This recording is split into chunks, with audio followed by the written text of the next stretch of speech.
আজকের পাঠচক্রের পাঠসূচি ভক্তিগায়ত্রী ভবসাগরও, সেখানে কনকদি, রীনাদি, বৈশাখীদি, গীতার চতুর্থ অধ্যায় পাঠ ও ব্যাখ্যা শ্লোক নাম্বার 29 থেকে 31 লক্ষ্মীনারায়ণ স্যার, ভজন অথবা সমবেত ভক্তিগীতি বিষ্ণুপদ স্যার, ঈশপনির্দেশ মন্ত্র নাম্বার 1 অনুবাদ ও ব্যাখ্যা দেবাশিস স্যার, ভাগবত পুরাণ প্রার্থনা সঙ্গীত মিতা ম্যাডাম, শ্রীমদ্ ভাগবতম ভাগবত পুরাণ মাহাত্ম্য প্রথম স্কন্ধ চতুর্থ অধ্যায় 1 থেকে 20 আমি আছি ও নিবেদিতা দি আছেন। সপ্তম পরিচ্ছেদ রামকৃষ্ণ কথামৃত পাঠ 573। তারপর আছে রিনা পর্ণিভ্যাস, ওইটা বোধহয় বাইরে থেকে আছে ওদের ভজন পত্রনবিশ না পত্রনবিশ, সাতমায়ের কথা শ্রীমা সারদা দেবী, বেলাদি, ভারতের বিবেকানন্দ,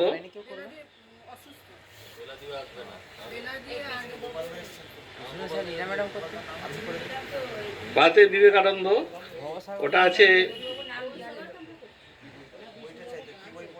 রিনাদি এবং অনিতাদি দুজনেই আছে। তারপর শেষে আছে দিলীপবাবু, ওনার ভজনতা সম্রতা সঙ্গীত, রামকৃষ্ণ শরণম, কবিতাদি, রীনাদি, বৈশাখীদি এবং বিষ্ণুপদ স্যার। আমাদের সবাই অনুগ্রহ করে মোবাইলগুলোই অফ করুন এবং বৈশাখীদি, রীনা ম্যাডাম আসুন, সঙ্গীত আপনাদের যেটা আছে অনেক।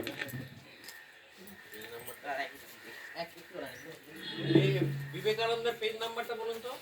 42 পাতায়। 42 পাতা। দরকার নেই গুরু দেব। সম্মান অভিনন্দন।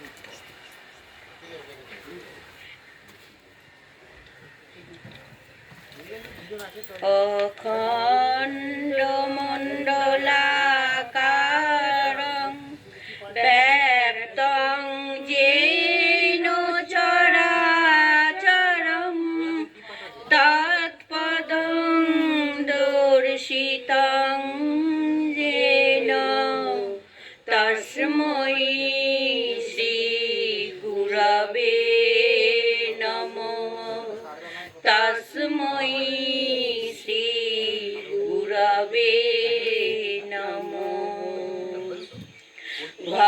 ভবসাগর তারণ কারণ হে রবিনন্দন বন্ধন খণ্ডন হে ভবসাগর তারণ কারণ হে রবিনন্দন বন্ধন খণ্ডন হে শরণাগত কিঙ্কর ভীত মনে শরণাগত কিঙ্কর ভীত মনে গুরুদেব দয়া করো দীন জনে গুরুদেব দয়া করো দীন জনে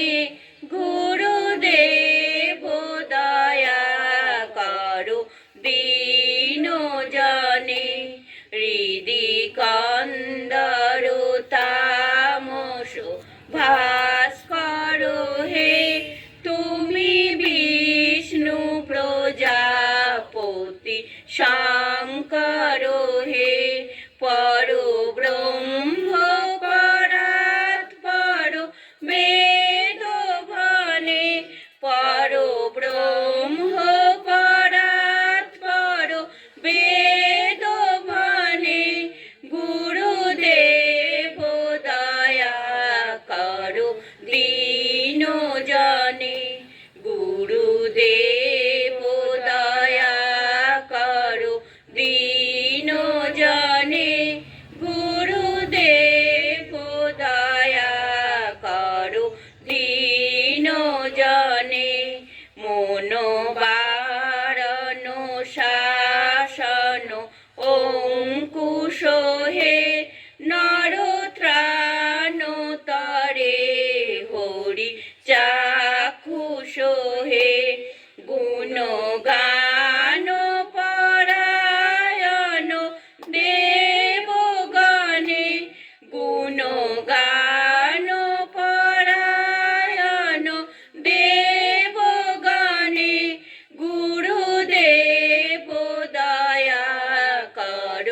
দীন জানে গুরুদেব দয়া করো দীন জানে গুরুদেব দয়া করো দীন জানে কুল কুণ্ডলিনী ঘুম ভঞ্জ কোহে হৃদি গ্রন্থি বিদারণ কারক হে মম মানস চঞ্চল রাত্র দিনে মম মানস চঞ্চল রাত্র দিনে গুরুদেব দয়া করো দীন জানে গুরুদেব দয়া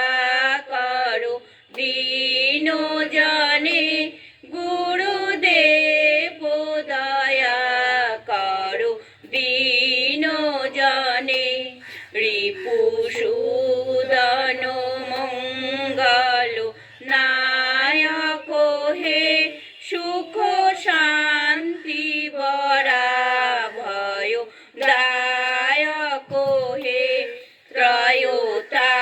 ত্রয়োতাপহারে তব নাম গুণে ত্রয়োতাপহারে তব নাম গুণে গুরুদেব দয়া করো দীন জানে গুরুদেব দয়া করো দীন জানে গুরুদেব দয়া করো দীন জানে বিমান প্রভাব বিমর্দক হে গতিহীন জানে তুমি রক্ষা কোহে চিত শঙ্কিত বঞ্চিত ভক্তি দানে চিত শঙ্কিত বঞ্চিত ভক্তি দানে গুরুদেব দয়া করো দীন জানে গুরুদেব দয়া করো দীন জানে গুরুদেব দয়া করো দীন জানে তব নাম সদা শুভ সাধক হে পতিতা ধম মানব পাবক হে মহিমা তব গোচর শুদ্ধ মনে মহিমা তব গোচর শুদ্ধ মনে গুরুদেব দয়া করো দীন জানে গুরুদেব দয়া করো দীন জানে গুরুদেব দয়া করো দীন জানে জয় সদ্গুরু ঈশ্বর প্রাপক হে ভব রোগ বিকার বিনাশক হে মন যেন রহে তব শ্রীচরণে মন যেন রহে তব শ্রীচরণে গুরুদেব দয়া করো দীন জানে গুরুদেব দয়া করো দীন জানে গুরুদেব দয়া করো দীন জানে। জয় গুরু। স্বামীজিকে প্রণাম জানিয়ে আমরা আজকের যে গীতা অনুধ্যান শুরু করছি। আমরা এখন এই জ্ঞান যোগ বা কর্ম সন্ন্যাস যোগ পড়ছি। তার আগের দিন আমরা 26, 27, 28 এই 3টি শ্লোক পড়েছিলাম। আজকে 29, 30, 31 এই 3টি শ্লোক আমরা পড়ে অর্থ বোঝার চেষ্টা করব। তো ওই 6টি শ্লোক আমি আগে একটু পড়ে নিই, তারপর ওই আজকের 3টি শ্লোক এর অর্থ বোঝার চেষ্টা করব।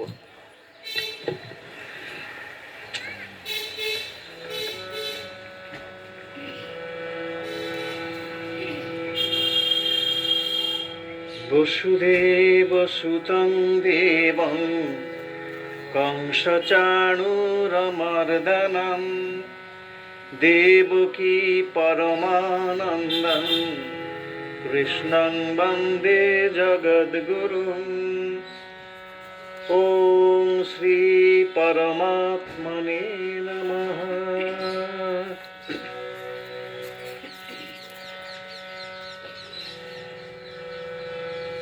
শ্রোত্রাদীনিন্দ্রিয়াণ্যন্যে সংযমাগ্নিষু জুহতি শব্দাদীন বিষয়ানন্য ইন্দ্রিয়াগ্নিষু জুহতি সর্বাণীন্দ্রিয়কর্মাণি প্রাণকর্মাণি চাপরে আত্মসংযমযোগাগ্নৌ জুহতি জ্ঞানদীপিতে দ্রব্যযজ্ঞস্তপোযজ্ঞা যোগযজ্ঞস্তথা পরে স্বাধ্যায়জ্ঞানযজ্ঞশ্চ यतयः संशितव्रताः अपाने जुहति प्राणं प्राणे पानं तथा परे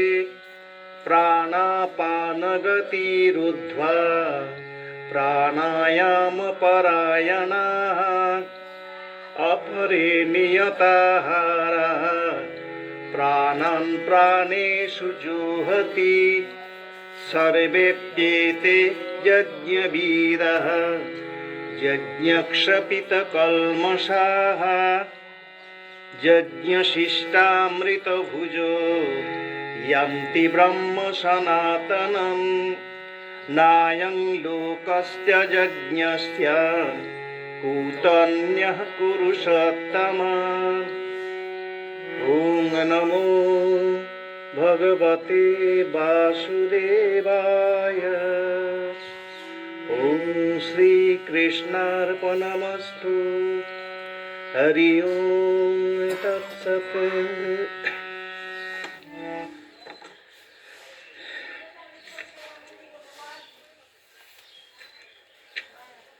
আমরা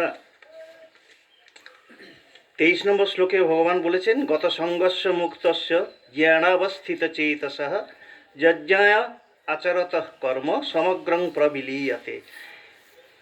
এইটি থেকেই আমাদের এইটি সূত্র, মানে এইখানে ভগবান বলেছেন যে যারা আসক্তি শূন্য হয়েছেন গত সংঘর্ষ এবং মুক্তস্য, মুক্ত মানে যারা দ্বন্দ্ব থেকে মুক্ত, মানে সব কিছুই সমভাবে গ্রহণ করেছেন, সুখ দুঃখ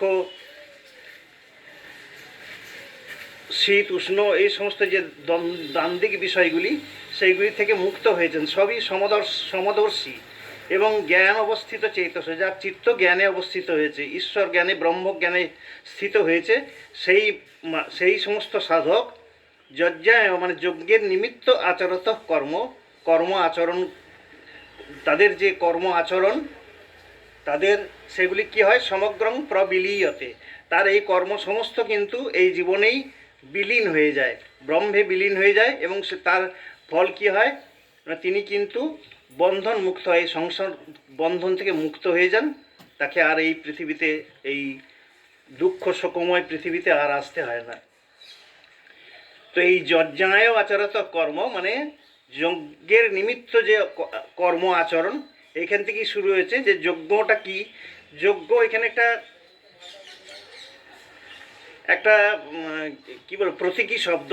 যজ্ঞ মানে এখানে নিষ্কাম কর্মকে যজ্ঞ বলা হয়েছে। যজ্ঞে যেমন আমরা বিভিন্ন জিনিস আহুতি দিই, এখানেও সে বিভিন্ন জিনিস আহুতি দিয়ে কর্ম করার কথা বলা হয়েছে এবং কর্মের যে ফলটা সেটা কামনা একদম না করে সমস্ত কর্ম সেই ঈশ্বরের জন্য করছি, এইরকম ভেবে নিষ্কামভাবে কর্ম করা, সেই যে সমস্ত কর্ম সেইগুলো সমস্ত কি যজ্ঞ বলে বলা হচ্ছে। সেই যজ্ঞের বিভিন্ন ধরন, মানে ওই রুচি বা বিশ্বাস বা সামর্থ্য অনুযায়ী বিভিন্ন যে সাধকের বিভিন্ন রকমের যে যজ্ঞ, সেগুলো সব আমরা পড়েছি এর আগে। অনেক রকমের যজ্ঞের কথা আমরা পড়েছি। আজকে আমরা যেটা পড়ব সেটা হচ্ছে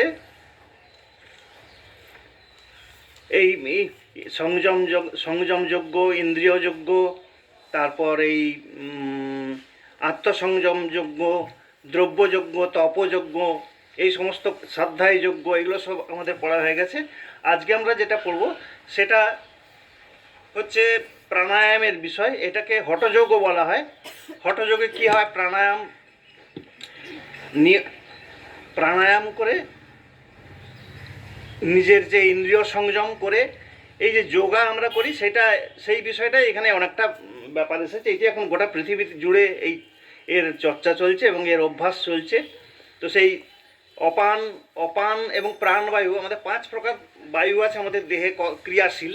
তার মধ্যে প্রাণ আর অপানের কথা এখানে বলা হচ্ছে। অপান বায়ু হচ্ছে কি, আমরা যেটা নিঃশ্বাসটা নিই আমরা, সেটাকে অপান বায়ু বলে। আর প্রাণবায়ু হচ্ছে যেটা আমরা ত্যাগ করি। এখানে বলা হচ্ছে অপানে জুহতি প্রাণ। এখন ব্যাপারটা এমন যে এটা একমুখী, কিন্তু আমি যখন নিঃশ্বাস নিচ্ছি তখন আমি ছাড়তে পারবো না ইচ্ছা করলেও, আবার যখন ছাড়ছি তখন নিতে পারবো না, একমুখী ব্যাপার। তো সেই যখন অপানে জুহতি প্রাণ, মানে যখন আমি নিঃশ্বাস নিচ্ছি, অপান মানে হচ্ছে এটা প্রশ্বাস গ্রহণ করছি যেটা, তখন কিন্তু নিঃশ্বাসটা আমি আর ছাড়তে পারছি না। সেই জন্য ওটাকে আহুতি দেওয়া বলা হচ্ছে। প্রাণ আহুতি মানে হচ্ছে যে সমর্পণ করা বা কোনো কিছুকে সত্য ত্যাগ করে কারো কাছে সমর্পণ করা, সেটাই আহুতি। তো জুহতি মানে আহুতি দেওয়া। অপানে জুহতি প্রাণং মানে এই যে যখন আমি প্রশ্বাস বায়ু গ্রহণ করছি তখন প্রাণবায়ুকে আমি ওখানে আহুতি দিচ্ছি। আবার ঠিক উল্টোটা হবে যখন প্রাণে অপানং তথা বলে, প্রাণে অপান বায়ুকে আবার প্রাণবায়ুতে, মানে যখন আমি নিঃশ্বাস ছাড়ছি তখন আমি গ্রহণ করতে পারছি না, সেই গ্রহণ করার ব্যাপারটা সেটা কি আমি আহুতি দিচ্ছি প্রাণেতে। তথা অপরে মানে সেই রকম অপরে মানে কেউ অন্য সকলে, কেউ কি করেন প্রাণে জুহাতি প্রাণং, আবার কেউ কি করে প্রাণে অপানং তথা পরে, অপর কেউ প্রাণে অপান বায়ুকে আহুতি দেন। আবার কেউ কি করেন প্রাণাপান গতিরুদ্ধা, এইটাকে বলে এই অপানে জুহতি প্রাণং, মানে এটা হচ্ছে পূরক। এটা হচ্ছে পূরক আর কি। মানে আমরা নিঃশ্বাসটা যখন নিই, প্রাণায়ামে আমাদের 3 রকম জিনিস আছে, পূরক, রেচক আর কুম্ভক। মানে পূরক, কুম্ভক, রেচক, মানে গ্রহণ করছি আগে, তারপরে সেটাকে কিছুক্ষণ ধরে রাখার নিয়ম। সে হঠযোগের ব্যাপার, এটা হচ্ছে মানে প্রপার শিক্ষকের কাছ থেকে এটা শেখার বিষয়। কতক্ষণ আমি নিঃশ্বাস নেব, কতক্ষণ ধরে রাখবো এবং কতক্ষণ ধরে ছাড়বো, এটা একজন যোগ গুরুর কাছ থেকে শিখলেই সঠিকভাবে শেখা যায়। তো সেটা এবারে এখানে পূরক রেচকের কথা বলা হল। এবারে প্রাণাপান গতিরুদ্ধা, মানে আমি নিঃশ্বাস বায়ু প্রশ্বাস বায়ু দুটোকেই বন্ধ করে আমি কুম্ভক করছি, মানে যখন এখন স্থিরভাবে থাকছি।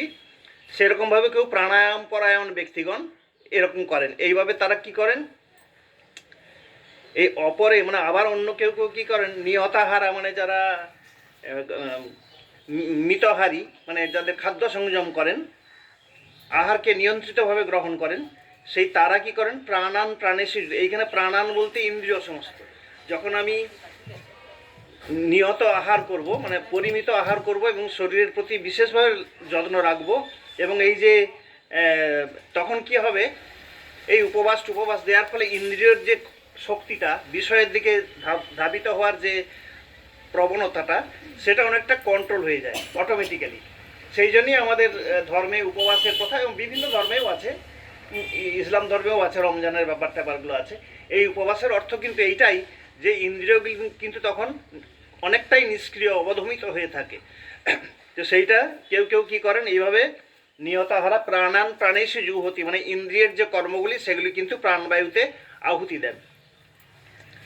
এইবার বলছেন সর্বে অপি এতে যজ্ঞবীর যজ্ঞ স্থাপিত কলমসা, মানে এতে সর্বে অপি এই সমস্ত সকলেই, এতে সর্বে অপি মানে এই সমস্ত সাধকরাই, এই সমস্ত যজ্ঞবিদরাই যজ্ঞবিদ মানে যারা যজ্ঞ সঠিকভাবে জানেন পদ্ধতি, তাদেরই বলে যজ্ঞবিদ। যেমন আমরা বলি রসায়নবিদ ইত্যাদি, সেরকম যজ্ঞবিদ যারা যজ্ঞের বিষয়টি জানেন, তারা কি করেন এইভাবে এই সমস্ত এই যত যজ্ঞের কথা বলা হলো সেই সব রকমের যজ্ঞ করে যজ্ঞবিদগণ যজ্ঞ ক্ষপিত কলমসা, মানে কলমসা মানে পাপ, ক্ষপিত মানে হচ্ছে ক্ষয় হয়ে যাওয়া, তারা এই যজ্ঞের দ্বারা পাপ মুক্ত হন। এই সমস্ত যজ্ঞগুলো করার এইটাই উদ্দেশ্য, যে পাপ মুক্ত হওয়া। এই সমস্ত যজ্ঞের বিবরণ এই এতগুলো শ্লোকে দেওয়া হচ্ছিল। মানে ব্রহ্মার্পণং ব্রহ্মহবি থেকে শুরু হয়েছিল 24 নম্বর শ্লোক থেকে এই 30 পর্যন্ত হলো বিভিন্ন যজ্ঞের মানে বিভিন্ন নিষ্কাম কর্মের পদ্ধতিগুলি এখানে বর্ণনা করা হলো। এইবার উনি বলছেন ভগবান যে এই যজ্ঞ করলে কি হয় আর না করলে কি হয়, সেটা এর পরের শ্লোকে 31 নম্বর শ্লোকে বলছেন যে যজ্ঞ শিষ্টামৃত ভুজ যান্তি ব্রহ্ম সনাতনম, মানে এইটি হচ্ছে যারা যজ্ঞ করেন। যজ্ঞ শিষ্টা অমৃত ভুজ মানে যজ্ঞের পরে যে যজ্ঞে আহুতি দেওয়ার পরে যে অবশিষ্ট থাকে, আমরা দেখেছি পূর্ণাহুতি দেওয়ার পর কলার বা এরকম অনেকে সেটাকে গ্রহণ করেন, অমৃত হিসাবে ভক্ষণ করেন। তো সেই যে যজ্ঞের পরে যে অবশিষ্ট থাকে সেটাকে অমৃত বলে গ্রহণ করা হয়। এইখানে কিন্তু এই যজ্ঞ তো সেই যজ্ঞ নয়, আমরা যে যজ্ঞ বলতে নিষ্কাম কর্ম বলছি। নিষ্কাম কর্মের ফলে কি হয় না, তিনি কিন্তু মোক্ষ লাভ করেন। যজ্ঞ শিষ্টামৃত ভুজ, এইখানে ওই যজ্ঞ নয়, এখানে নিষ্কাম কর্ম যজ্ঞের পরে তার ফলটা হচ্ছে অমৃতটা হচ্ছে মোক্ষ লাভ। এখানে একদম মানে সোজাসুজি বলা হয়নি, এটা একটা রূপকের মাধ্যমে বলা হচ্ছে। যজ্ঞটাকে একটা নিষ্কাম কর্মটাকে যজ্ঞ বলে বলা হচ্ছে। তাহলে নিষ্কাম কর্ম করার অর্থ হচ্ছে ঈশ্বরার্থে কর্ম। ঈশ্বরার্থে কর্ম মানে পরার্থে কর্মটাও ঈশ্বরার্থে কর্ম, কারণ আমাদের গীতা আগেই বলেছেন যে সমস্ত জীবের মধ্যেই ভগবান আছেন, ঈশ্বর আছেন, ব্রহ্মময়, সমস্ত পৃথিবীময় জগৎময় ব্রহ্ম বিরাজিত। অতএব সেই একটি সাধারণ জীবের যদি আমরা সেবা করি তাহলেও সেটা কিন্তু ঈশ্বর সেবাই হলো। তাহলে যজ্ঞের যে বিস্তৃতি ব্যাপ্তি সেটা কিন্তু বিশাল, মানে নিঃস্বার্থভাবে কাজ করলেই সেটাকে যজ্ঞ বলে বলা হচ্ছে। এইটা যারা করেন তারা মোক্ষ লাভ করেন। এই যে অমৃত ভুজ মানে হচ্ছে মোক্ষ লাভ করা। তারা কি করেন, সনাতন ব্রহ্মকে লাভ করেন, জানতি ব্রহ্ম সনাতনম। আর যারা না করেন কিছু যজ্ঞের কাজ যারা না করেন, এই যে অযজ্ঞস্য নায়ং লোক অস্তি অযজ্ঞস্য পুত অন্য পুরুষোত্তম, এইখানে বলছেন ন অয়ং লোক অস্তি, কাদের লোক, অয়ং লোক মানে ইহলোক, এই লোক মানে ইহলোক, অয়ং লোক ন অস্তি থাকে না, এই যে ইহলোক সেটি থাকে না কাদের, অযজ্ঞস্য মানে যারা যজ্ঞার্থে কর্ম করেন না, অযজ্ঞস্য মানে যারা যজ্ঞের মতন করে বা নিষ্কামভাবে কর্ম করেন না, তাদের ইহলোক বলে কিছু থাকে না। এবং কুত অন্য লোক আর কোথায়, মানে ইহলোকেই তারা কোনো ফল লাভ তাদের কোনো কিছু লাভ হয় না, জন্মটাই বৃথা যায়।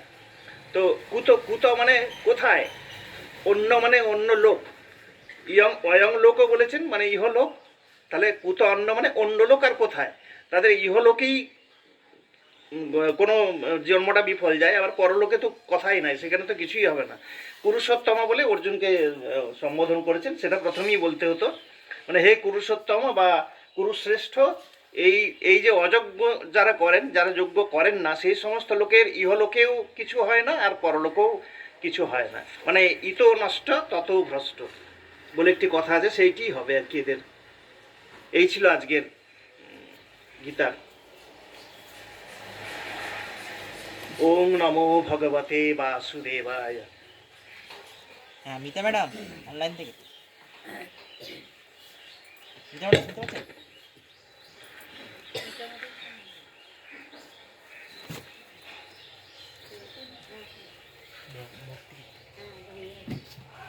ভক্তিগীত, ভক্তিগীত, হ্যাঁ ভক্তিগীতিটা, ভক্তিগীতি বিশেষ কেন নাই তো আপনাদের সেবা করে পারেন। উনি এই মাত্র করলেন। হ্যাঁ মিতা ম্যাডাম, হ্যাঁ ম্যাডাম শুরু করুন, শুনতে পাচ্ছেন? আছে না অনলাইনে? আচ্ছা বলুন।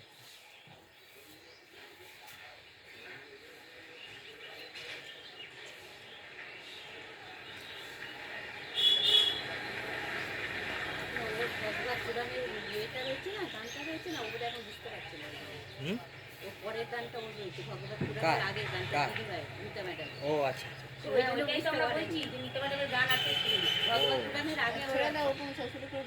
আচ্ছা অন্য তারপরেরটা দিয়ে দাও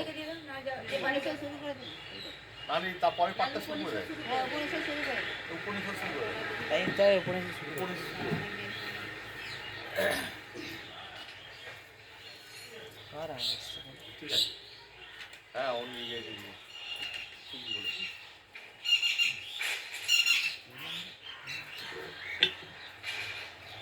ওই দেখছিস? ওই দেখছিস?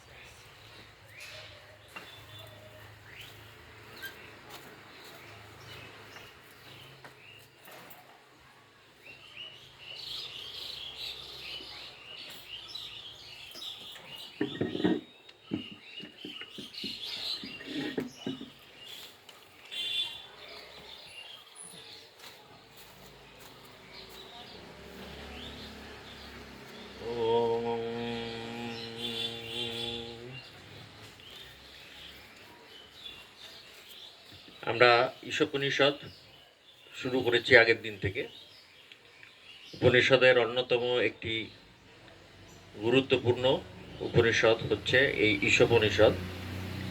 সেই ঈশোপনিষদ আমরা শুরু করেছি। তিনি শুক্ল যজুর্বেদ শাখার অন্তর্গত সংহিতার 40তম অধ্যায়। শুরুতেই আমরা শান্তিমন্ত্র পাঠ করে তারপরে আমরা প্রথম মন্ত্রটি আজকে শুরু করব। আগের দিনে আমরা শান্তি মন্ত্রটি পাঠ করেছিলাম এবং আমরা কিছুটা ব্যাখ্যাও করেছিলাম। আজ আমরা সেই শান্তি মন্ত্রটির আরও একটুখানি বিস্তৃতভাবে বলে তারপরে প্রথম মন্ত্রটি আজকে আমরা শুরু করব। ওম পূর্ণমদঃ পূর্ণমিদং পূর্ণাৎ পূর্ণমুদচ্যতে पूर्णस्य पूर्णमादाय पूर्णमेवावशिष्यते ॐ शान्ति शान्ति শান্তিঃ। এর আগের দিন আমরা এর অর্থগুলি একটু আলোচনা করেছিলাম, তো আজকেও একটু সামান্য ছুঁয়ে যাব। খালি আগের দিন বেশিরভাগটাই বলা হয়েছে, একটুখানি আর একটু যেগুলো বাকি ছিল একটুখানি ছুঁয়ে তারপর প্রথম মন্ত্রটিতে আসবো। যেখানে ওং মানে সচ্চিদানন্দর কথা বলা হচ্ছে এবং সেটা আমরা শুনেছি। তারপরে বলছেন পূর্ণম আদা। পূর্ণম এইখানে দু তিনটি যে শব্দ আছে, সেই দু তিনটি শব্দর অর্থগুলি একটু আমাদের ভালো করে জেনে নিতে হবে। পূর্ণম কথাটির এখানে যে অর্থ আছে, পূর্ণম মানে কি? পূর্ণম আমরা জানি যেটি পূর্ণ, কমপ্লিট। সেই পূর্ণম কাকে বলা হচ্ছে এখানে? পূর্ণম হচ্ছে পূর্ণম আদা। পূর্ণম মানে একদম সম্পূর্ণ। আদা মানে আদা হচ্ছে ব্রহ্মকে বলা হচ্ছে, এখানে পরমেশ্বরকে বলা হচ্ছে আদা। তারপরে আবার বলছেন পূর্ণম ইদম। আবার পূর্ণ মানে আবারও বলা হচ্ছে যে সম্পূর্ণ কি? ইদম। ইদম মানে এই মানে কি? এই মানে হচ্ছে আবার যে এই ব্রহ্মাণ্ড বা এই জগৎ আমরা আমাদের ইন্দ্রিয় দ্বারা যেগুলি গোচরভূত হয় অথবা ইন্দ্রিয়ের অগোচরে যে সমস্ত বস্তু আছে সারা ব্রহ্মাণ্ডে, সেই ব্রহ্মাণ্ড থেকে ব্রহ্মাণ্ডের কথা এখানে ইদম বলে ব্যবহার করা হচ্ছে। এই ব্রহ্মাণ্ডের কথা বলা হচ্ছে, এই জগৎ সম্পূর্ণ জগতের কথা বলা হচ্ছে। তারপরে বলছেন পূর্ণাৎ পূর্ণম উদচ্যতে। পূর্ণাৎ মানে হচ্ছে পূর্ণভাবে।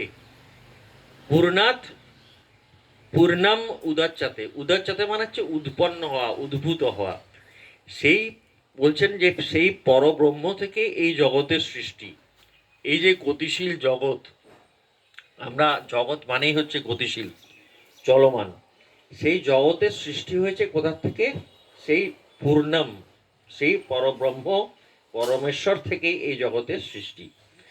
এবং বলছেন এই কথাই বলছেন পূর্ণম উদচ্যতে। পূর্ণ যেটি হয়েছে সেই ব্রহ্মের থেকে এই পূর্ণ জগৎ যেটি আমরা দেখছি, সম্পূর্ণ জগৎ, সেটির সৃষ্টি ওই পরব্রহ্ম পরমেশ্বর থেকেই। তারপর বলছেন পূর্ণস্য পূর্ণম আদায়। পূর্ণস্য মানে সেই সম্পূর্ণ থেকে, সেই পূর্ণ, সেই পরব্রহ্ম থেকে যদি পূর্ণম আদায় আমরা ওই অংশ কিছুটা নিয়েও নিই, সেখান থেকে যদি তুলেও নিই, তাহলে কি হবে? পূর্ণাম এবাবশিষ্যতে, তারপরেও পূর্ণই অবশিষ্ট থাকে। অবশিষ্যতে মানে শেষ, অবশিষ্ট থাকে পূর্ণাম।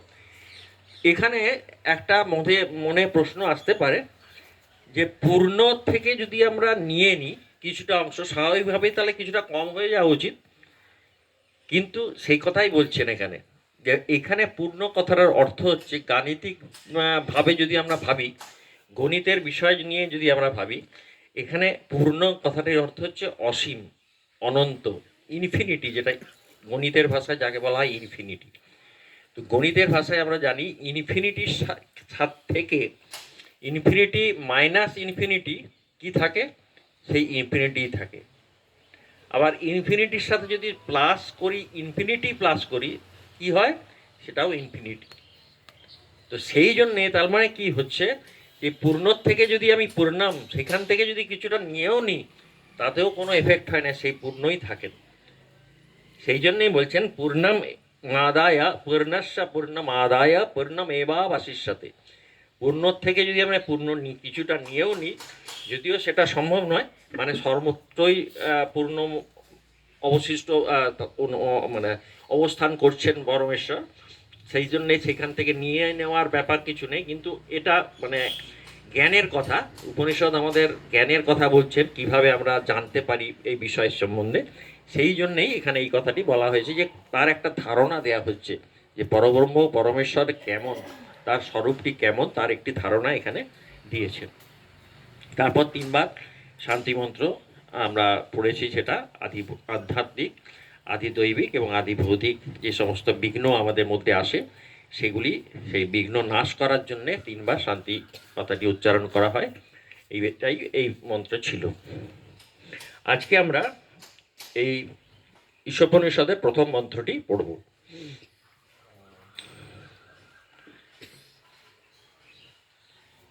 ওম ঈশাবাস্যম ইদম সর্বম যৎকিঞ্চ জগত্যাং জগৎ তেন ত্যক্তেন ভুঞ্জিতা মা গৃধঃ কস্য সিদ্ধনম। ওম ঈশাবাস্যম ইদম সর্বম যৎকিঞ্চ জগত্যাং জগৎ তেন ত্যক্তেন ভুঞ্জিতা মা গৃধঃ কস্য সিদ্ধনম। এর আগের দিন আমি বলেছিলাম যে এই 3টি মন্ত্র বিশেষ করে এই ঈশোপনিষদের অত্যন্ত গুরুত্বপূর্ণ এবং তাৎপর্যপূর্ণ মন্ত্র। তার মধ্যে এই প্রথম মন্ত্রটির প্রথম লাইন যেটি, সেটি উপনিষদ একটি জ্ঞানের কথা বলছেন। সেই জ্ঞান আমাদেরকে প্রদান করছেন যে এই ঈশা, ওম মানে যেটা সচ্চিদানন্দ ঘন যাকে বলা হয়, সেই কথা দিয়ে শুরু হয়েছে। আবার বলি ঈশাবাস্যাম। ঈশাবাস্যম মানে ঈশা হচ্ছে পরমেশ্বর ভগবানকে বলা হচ্ছে ঈশাবাস্যম। বাস্যম মানে কি? বাস্যম হচ্ছে বাস ধাতু থেকে এসেছে বাস্যম, তার অর্থ হচ্ছে বস্ত্র। আচার্য শঙ্কর এর 2-3টে অর্থ হয়, বাস্যাম কথাটির 2-3টে অর্থ হয়।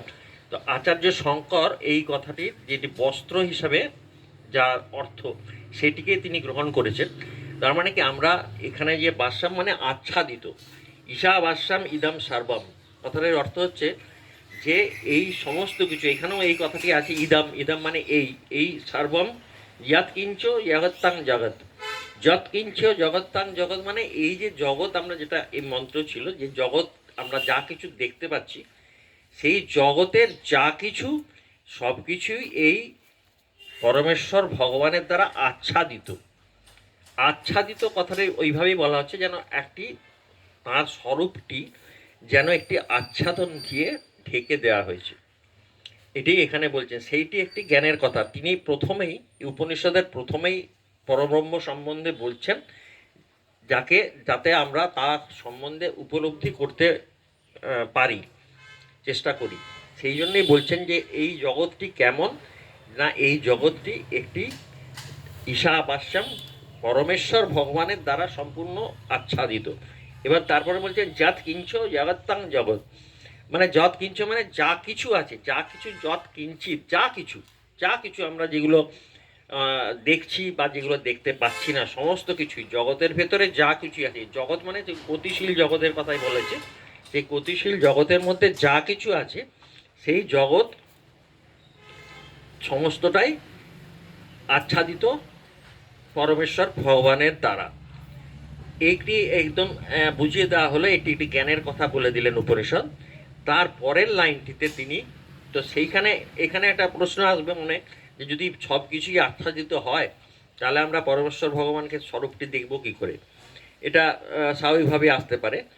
তার পরের লাইনেই ওই জন্যেই একটি উপদেশ দিচ্ছেন উপনিষদ কীভাবে এইটি উপলব্ধি করা যেতে পারে।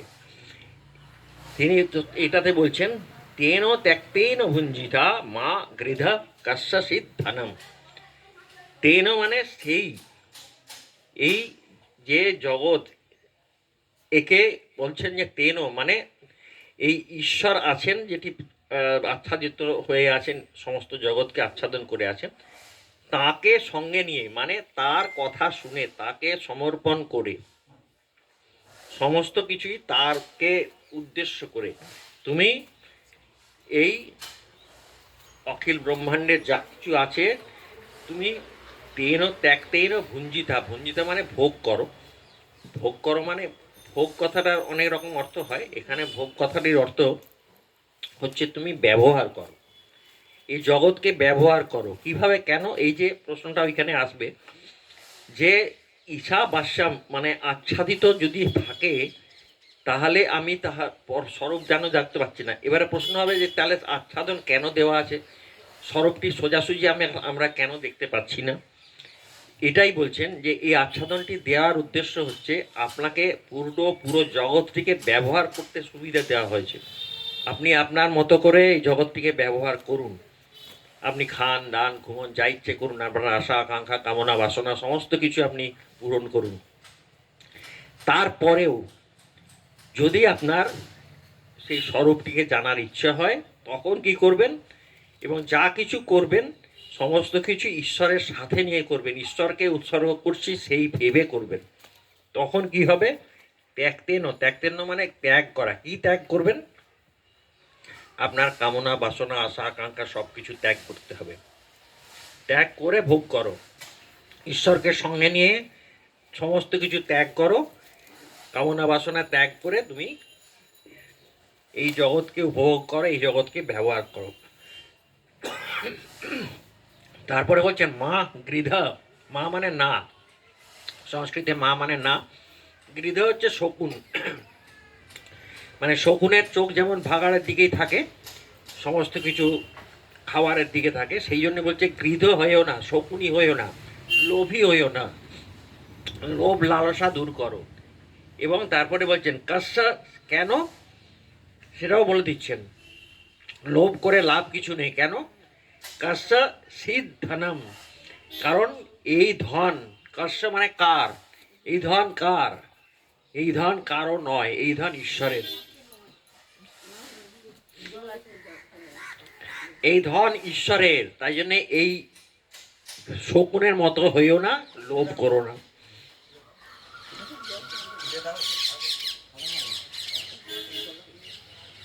এটাই বলছেন যে শকুনের মতো হইও না, লোভ করো না, কারণ এই ধন কারো নয়, এই ধন সবটাই সমস্তটাই ঈশ্বরের।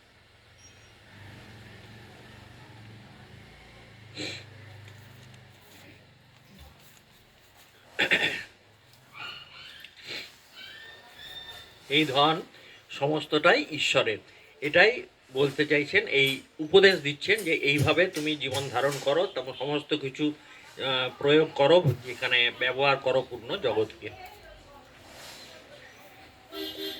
এর ব্যাখ্যাটি বলছি। মনুষ্যগণের প্রতি বেদ ভগবানের পবিত্র আদেশ যে অখিল ব্রহ্মাণ্ডে, বিশ্ব ব্রহ্মাণ্ডে যা কিছু এই চরাচরাত্মক জগৎ তুমি দেখতে ও শুনতে পাচ্ছ, আমরা যা কিছু দেখতে পাই শুনতে পাই, যেগুলো দেখতে পাই না শুনতে পাই না সেই সমস্ত কিছুও কিন্তু এর মধ্যে বলা হচ্ছে। তা সবই হচ্ছে কি? সর্বাধার, সর্বনিয়ন্তা, সর্বাধিপতি, সর্বশক্তিমান, সর্বজ্ঞ, সর্বকল্যাণ রূপ, গুণ স্বরূপ পরমেশ্বরের দ্বারা ব্যপ্ত আছে, এই যে আচ্ছাদিত করা আছে। এবারে সেইটি আচ্ছাদনটি সরাতে পারলেই কোনোভাবে যদি আমরা সরাতে পারি, সেই সাধকের সেই সাধনার কথাটিও কিন্তু পরিষ্কারভাবে এই উপনিষদে বলে দেওয়া হয়েছে, কিভাবে আমরা সেই আচ্ছাদনটি সরাতে পারি, কি কি কাজ করলে, কীভাবে আমরা শাস্ত্রবিধি সম্মত কাজ করলে আমরা সে আবরণটি সরাতে পারবো, সেই কথাও বলা আছে। এবং তারপরেই বলছেন স্বরূপে পরমেশ্বর দ্বারা ব্যক্ত আছে, সদা সর্বত্র তাঁরই দ্বারা পরিপূর্ণ আছে। গীতাতেও এই কথাটা আমরা পড়েছি, এখানে আছে। এবং এই জগতের কোনো অংশ তার থেকে বিচ্ছিন্ন নয়। এই যে বলছিলাম যে তার থেকে যদি কিছুটা নিয়ে নেওয়া হয়, পূর্ণাত যাতে পূর্ণাস্য পূর্ণমাদায়, যদি তার থেকে কিছু নিয়েও নেওয়া হয় তাহলেও যে কমে না, সেটাই বলতে চাইছেন যে এই জগতের কোনো অংশ তার থেকে বিচ্ছিন্ন নয়, সেটাও গীতাতে বলা আছে। এবারে বলছেন যে এটি বুঝে ঈশ্বরকে সঙ্গে রেখে সর্বদা তাকে স্মরণ করতে করতে তুমি এই জগতের প্রতি তেন ত্যাক্তেন ভুঞ্জিতা, তাকে সর্বদা সঙ্গে রাখো, সমস্ত কিছু তাকেই সমর্পণ করো, এবং এই জগতের যা কিছু উপভোগ্য আছে তোমার সব কিছু তুমি ভোগ করো, ভুঞ্জিতা তেন ত্যাক্তেন, এবং আশা আকাঙ্ক্ষা কামনা বাসনা ত্যাগ করো। আসক্তি ত্যাগ করে কেবলমাত্র কর্তব্য পালনের জন্যই বিষয়সমূহের যথাবিধি উপভোগ করো, অর্থাৎ বিশ্বরূপ ঈশ্বরের পূজার জন্যেই কর্ম সকলের আচরণ করো। নিষ্কাম কর্ম, যেটা গীতাতে আমরা পড়ছিলাম, নিষ্কাম কর্ম সমস্ত কিছুই ব্রহ্মকে সমর্পণ করে। বিষয়সমূহে মনকে আসক্ত হতে দিও না, এতেই তোমার কল্যাণ নিশ্চিত। বস্তুত এই যে কাশ্যসিদ্ধানাম মা গৃধ কাশ্যসিদ্ধানাম, কার এই ধন কার, এটাই বলছেন। এই বস্তুত এই ভোগ্য পদার্থ কারও নয়, মানুষ ভুলবশত তারতে আসক্ত ও মমতা করে থাকে। এসব কিছুই পরমেশ্বরের এবং তাঁরই প্রসন্নতার জন্য এগুলো ব্যবহার করা উচিত। এটাই বুঝে তোমরা ব্যবহার করো, এই জন্যেই আচ্ছাদনটি দিয়ে রেখেছে। তাহলে তুমি স্বাধীনভাবে তোমাকে ব্যবহার করতে পারে, যা কিছু জিনিস আছে আমাদের এই জগতে সব কিছু তোমার জন্য দেওয়া আছে। তুমি তাকে কিভাবে ব্যবহার করবে সেটা সম্পূর্ণ তোমার নিজের ব্যাপার।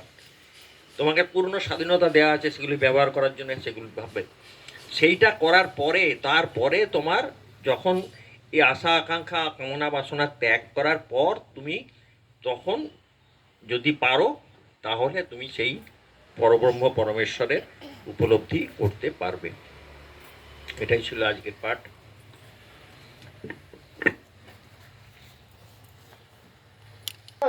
रिपु करहि मिताई गोपद सिंधु अनल शीतलाई गरुर सुमेरु रेणु समताही राम कृपा करी चित बहि जाई राम कृपा करी चित बहि जाहि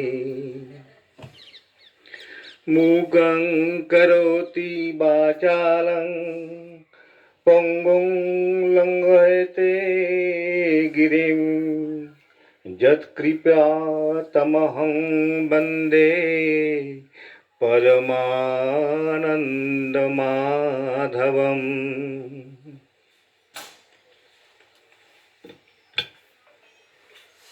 ওম নমো ভগবতে বাসুদেবায়।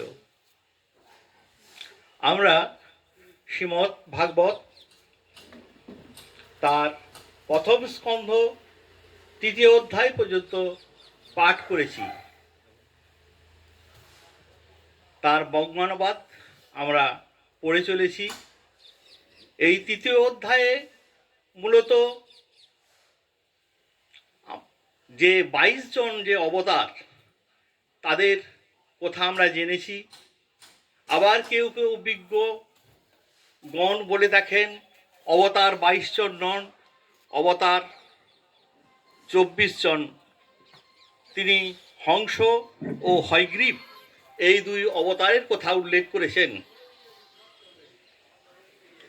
আবার শ্রীকৃষ্ণকে কেউ অবতার না বলে অবতারী, এবং শ্রীরামচন্দ্রকেও অবতারী রূপে ব্যাখ্যা করেছেন।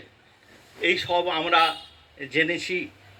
আর জেনেছি আমরা ভগবানের যে চিন্ময় রূপ, তিনি স্থূল এবং সূক্ষ্ম। এই রূপ সম্বন্ধে জেনেছি স্থূল রূপটি ভগবানের মায়ারূপ, অর্থাৎ প্রাকৃতিক কার্য মহৎ কোনো তত্ত্বাদি দ্বারা ভগবানকে কল্পিত করা হয়েছে। আর সূক্ষ্মরূপ যেটি, সেটি হলো স্থূল দেহ থেকে উৎকৃষ্ট ভগবানের এক সূক্ষ্ম অব্যক্ত রূপ, যে রূপ না স্থূলের মতো না আকাশাদি গুণযুক্ত, না তাকে দেখাও যায় না, আর তাকে কোনো ব্যাখ্যা করাও যায় না। সেটাই হলো সূক্ষ্ম শরীর। তাতে আত্মাতে আরোপ করা বা তার মধ্যে আত্মার অনুপবিষ্ট হওয়াতেই জীবের উৎপত্তি হয় বা জীবজগতের সৃষ্টি হয়। আমরা এইমাত্র ঈশপবর্জিতে শুনলাম, সেখানেও তার মন্ত্রতে এই কথাটি শুনলাম যে পূর্ণাৎ পূর্ণম উচ্চতে, অর্থাৎ পরম ব্রহ্ম থেকেই এই সূক্ষ্ম জীবের সৃষ্টি হয়েছে। এখন এই যে শ্রীমদ্ ভাগবতম, এটা কেন সৃষ্টি হলো? যখন মহাভারতের যুদ্ধের শেষের পর শ্রীকৃষ্ণ ধর্ম জ্ঞান তাকে নিয়ে তার পরম ধামে চলে গেলেন, তখন সমস্ত কলিযুগে জ্ঞান ও চক্ষুরহিত অজ্ঞানীদের অজ্ঞতা দূর করার জন্য এই শ্রীমদ্ ভাগবত নামক পুরাণ, এই জ্ঞান সূর্যটি প্রকটিত হয়েছে। তাছাড়াও আমরা জানি অনেক আগে থেকে এই বেদ শাস্ত্রটি ছিল, যেটি নাম ছিল শ্রুতি। সেই বেদকে এই ব্যাসদেব চারটি ভাগে, ঋক, সাম, যজু এবং অথর্ব, এই চারটি ভাগে ভাগ করলেন।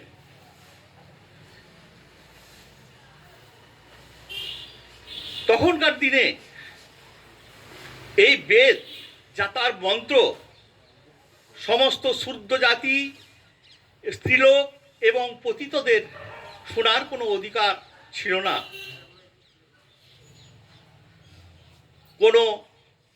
যখন কোনো মঙ্গল হিতকারী যজ্ঞ গৃহস্থ বাড়িতে হতো, তখন সে যজ্ঞটি অসম্পূর্ণ থেকে যেত। ব্যাসদেব তিনি জ্ঞানী ব্যক্তি, তিনি রচনা করলেন মহাভারত সমস্ত বেদেরকে সরলভাবে ব্যাখ্যা করলেন, তবুও তার মন শান্ত হলো না। তিনি তখন এই জ্ঞান সূর্যরূপে এই শ্রীমদ্ ভাগবত গ্রন্থ রচনা করলেন। এটি একটি এমনই গ্রন্থ, যে গ্রন্থ শুনলে সমস্ত পাপ ছুটে পালায়। এর আগে আমরা শুনেছি, যেমন বাঘকে দেখে নেকড়ে ছুটে পালায়, তেমনি শ্রীমদ্ ভাগবত পুরাণের কথা শুনলে পাপ ছুটে পালায়। এখন কোন সময়ে এই শ্রীমদ্ ভাগবত এই রচনা করেছিলেন, সেই সম্বন্ধে আমরা এই যে চতুর্দশ অধ্যায় সেখানে ব্যাখ্যা করা হয়েছে। চারটে যুগ, সত্য, কেতা, দাপর। তিনি এই দাপর যুগেই শ্রীমদ্ ভাগবত এটি রচনা করেছিলেন। তার উদ্দেশ্য ছিল সমস্ত যারা পাপী তাপী তাদেরকে পরম ব্রহ্মের সন্ধান দিয়া। তবুও তার মনে তিনি এত বড় যোগী, এত বড় রচয়িতা, তিনি বেদকে সরল করে দিয়েছেন, যার ভাগ করে দিয়েছেন, তিনি মহাভারত রচনা করেছেন, তবুও তার মন অপ্রসন্ন ছিল। আজকের চতুর্থ অধ্যায়ে মহর্ষি ব্যাসদেবের সেই অপ্রসন্নতা এই বিষয়ে আমরা পাঠ করব। আসুন শুরু করি। ব্যাসদেব বললেন, এই দীর্ঘকাল ব্যাপী যজ্ঞে সম্মিলিত মুনিদের মধ্যে বিদ্যা বয়োবৃদ্ধ ঋষি কুলশ্রেষ্ঠ ঋগ্বেদ বেত্তা সৌনিক ঋষি সুত মহাশয়দের পূর্বোক্ত বক্তব্য শুনে তার প্রশংসা করে বললেন। সৌনক মুনি বললেন, হে সুত, হে বাক্বিশ্রেষ্ঠ, হে মহাভাগ্যশালীন, ভগবান সুখদেব যে পবিত্র ভাগবত কথা বলেছেন সেই কথা আমাদের বলুন। সেই ভাগবতী কথা কোন যুগে, কোন স্থানে এবং কি কারণে হয়েছিল? মুনিবর শ্রীকৃষ্ণ দ্বৈপায়ন কার প্রেরণাতে এই পরম হংস সংহিতা প্রণয়ন করেন? তার পুত্র সুখদেব তো পরম যোগী, সমদর্শী, ভেদজ্ঞান শূন্য, সংসার নিদ্রা থেকে জাগরূপ অর্থাৎ আত্মস্বরূপে অবস্থিত প্রচ্ছন্নভাবে থাকার জন্য অনেকের কাছে মূঢ়ের মতো পতিত হয়ে থাকতেন। ব্যাসদেবের পুত্র যখন সন্ন্যাস গ্রহণের জন্য বনপথে যাচ্ছিলেন, ব্যাসদেব তখন তার অনুগমন করছিলেন। সেই সময় জলক্রীড়ারত নারীগণ নগ্ন সুখদেবকে দেখে তো কোনো বস্ত্র পরেননি, কিন্তু বস্ত্র পরিহত ব্যাসদেবকে দেখে লজ্জায় কাপড় পরে নিয়েছিলেন। এই আশ্চর্য ব্যাপার দেখে ব্যাসদেব যখন সেই অপ্সরাদের এর কারণ জিজ্ঞাসা করলেন, তখন তারা উত্তর দিয়েছিলেন যে আপনার দৃষ্টিতে তো এখনও স্ত্রী পুরুষের ভেদাভেদ আছে, কিন্তু আপনার পুত্র শুদ্ধ দৃষ্টিতে এই ভেদজ্ঞান নেই। কুরুজাঙ্গল দেশে পৌঁছে হস্তিনাপুরে তিনি যখন উন্মাদ, মুখ ও জ্বরের মতো বিচরণ করছিলেন, পুরবাসীগণ তাকে কিরূপে চিনতে পেরেছিলেন? পাণ্ডব নন্দন রাজর্ষি পরীক্ষিতের সাথে এই মৌনী সুখদেবের আলাপ কিভাবে হয়েছিল, যার ফলে এই ভাগবত সংহিতার প্রবচন হয়েছিল? ভাগবত সুখদেব তো গৃহস্থের বাড়ির তীর্থস্বরূপ করার জন্য গোধন কালে সময়মাত্র সেখানে দাঁড়াতেন। হে সুত, আমরা জানি যে অভিমন্যু তনয় পরীক্ষিত একজন শ্রেষ্ঠ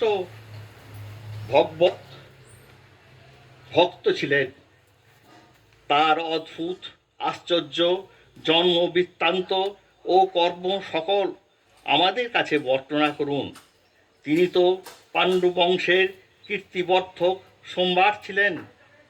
তিনি কি কারণে সাম্রাজ্য লক্ষ্মীকে পরিত্যাগ করে গঙ্গা তটে আমৃত্যু অনশন ব্রত ধারণ করেছিলেন? শ্রেণু নিপতি গৌরবর্গ কৃপা ভিক্ষার জন্য বহুবিধ ধনরত্ন দিয়ে তার চরণে উপঢৌকন দিতেন। তিনি নিজে একজন বীর যুবক, সেই দুস্ত্যাজ্য রাজলক্ষ্মী সহ নিজের প্রাণ ত্যাগ করার সংকল্প তিনি কেন করেছিলেন? এরপরে আমাদের নিবেদিতাদি পড়বেন। ওং নমো ভগবতে বাসুদেবায়। যে সকল মানুষ ভগবানের শরণাপন্ন তারা তো জগতের মঙ্গলের জন্য, ঐশ্বর্যের জন্য, সমৃদ্ধির জন্য জীবন ধারণ করেন। এতে তাদের কোনো স্বার্থ থাকে না। তার দেহ ধারণ তো জনহিতের জন্য।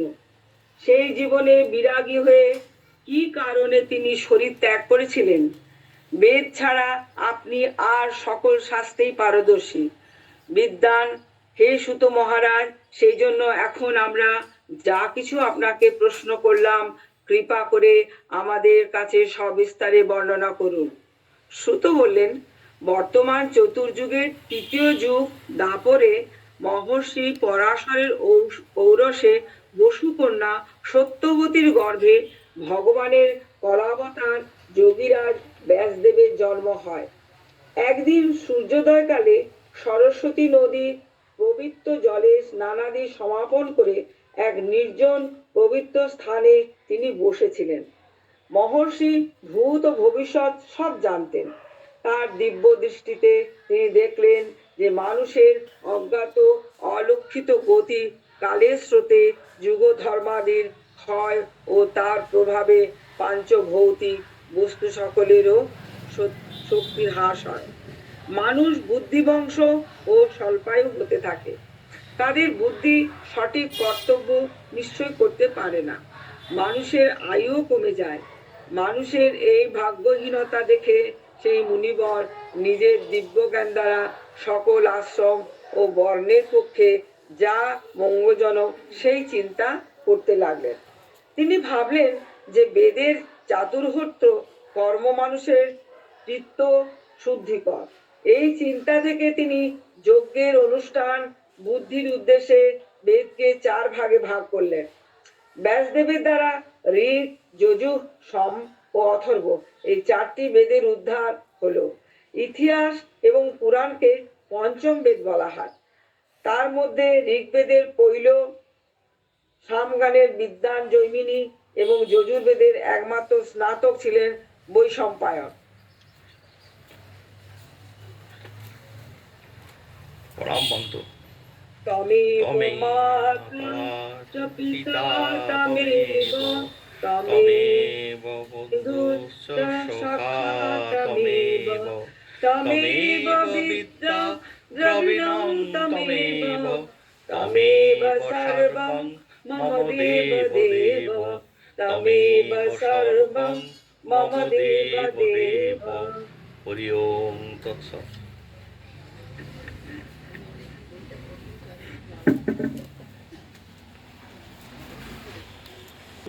ভুবি গিনন্তি যে ভুরিদা জনা। ওম স্থাপকায় চ ধর্মস্য সর্বধর্ম স্বরূপিণে অবতার বরিষ্ঠায় রামকৃষ্ণায় তে নমঃ। সপ্তম পরিচ্ছেদ। নাট্যালয়ে নিত্যানন্দ বংশ ও শ্রী রামকৃষ্ণের উদ্দীপন। মাস্টার বাবুরাম খর্দার নিত্যানন্দ বংশের গোস্বামী। নবদ্বীপে নিত্যানন্দ আসিয়াছেন। তিনি নিমাইকে খুঁজিতেছেন। এমন সময় নিমাইয়ের সহিত দেখা হইল। নিমাইও তাহাকে খুঁজিতেছিলেন।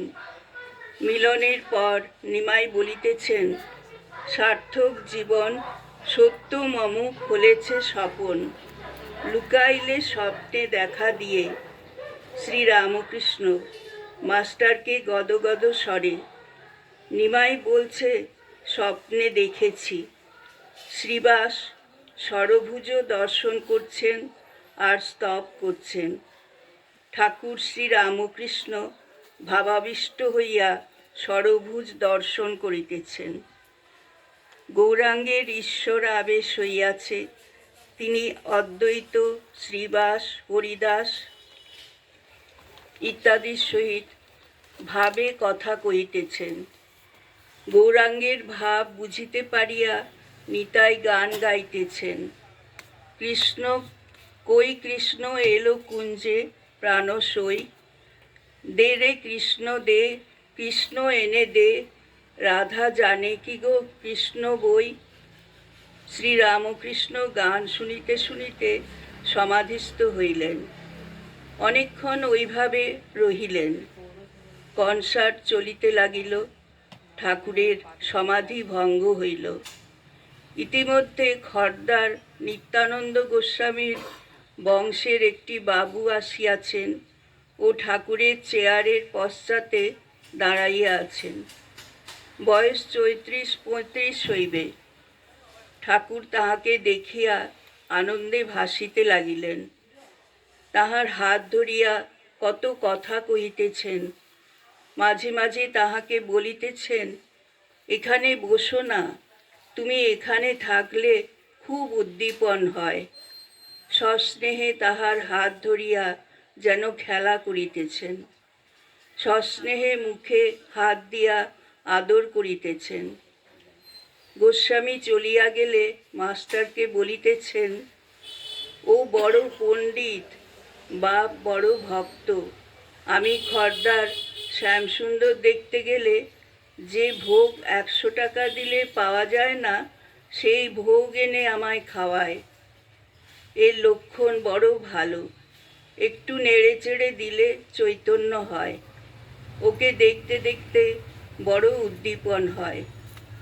আর একটু হলে আমি দাঁড়িয়ে পড়তুম। গোস্বামীকে দেখিতে দেখিতে আরেকটু হলে ঠাকুরের ভাব সমাধি হইত, এই কথা বলিতেছেন। যবনিকা উঠিয়া গেল। রাজপথে নিত্যানন্দ মাথায় হাত দিয়া রক্তস্রোত বন্ধ করিতেছেন। মাধাই কলসির কানা ছুঁড়িয়া মারিয়াছেন। নিতাইয়ের ভ্রুক্ষেপ নাই। গৌর প্রেমে গড় গড় মাতোয়ারা। ঠাকুর ভাবাবিষ্ট দেখিতেছেন নিতাই জগাই মাধাইকে কোল দিবেন।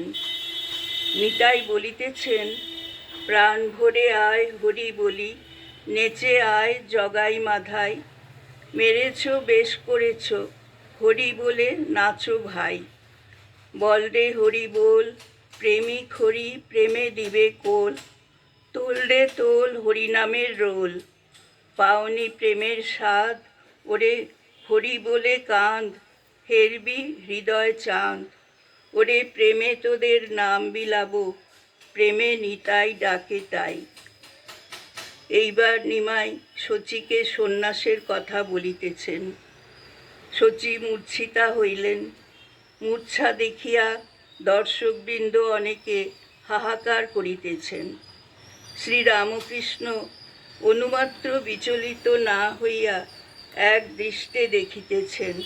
কেবল নয়নের কোণে এক বিন্দু জল দেখা দিয়াছে। ওম নিরঞ্জনং নিত্যমনন্ত রূপং ভক্তানুকম পাধৃত বিগ্রহং বৈ ঈশাবতারং পরমেশু মিড্ডং তং রামকৃষ্ণং শিরসা নমাম।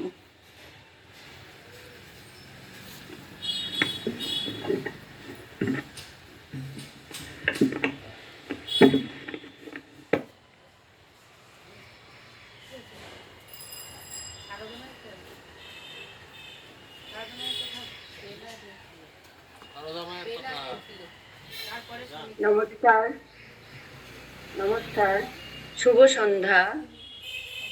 খোসলা পরিবারের বন্ধুদের শুভেচ্ছা জানিয়ে আমি শুরু করছি।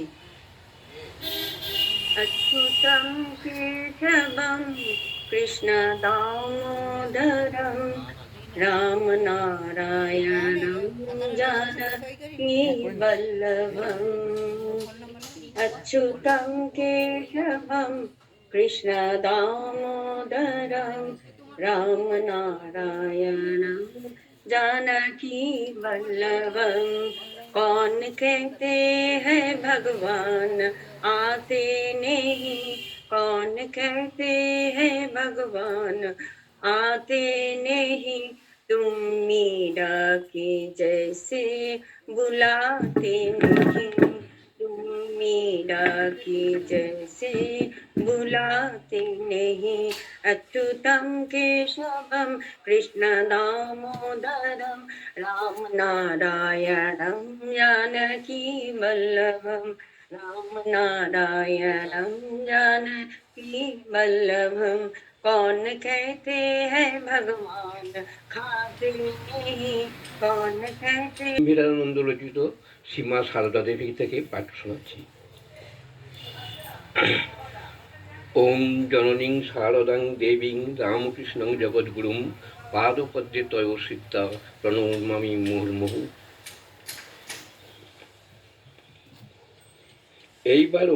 এইবারও পূর্ববারের ন্যায় দীর্ঘকাল কামারপুকুরে কাটাইয়া তিনি পুনরায় কলকাতায় আসেন এবং ভক্তগণের ব্যবস্থা অনুসারে কিছুকাল বেলুড়ে গঙ্গা তীরে রাজু গোমস্তার ভাড়াটিয়া বাড়িতে বাস করেন।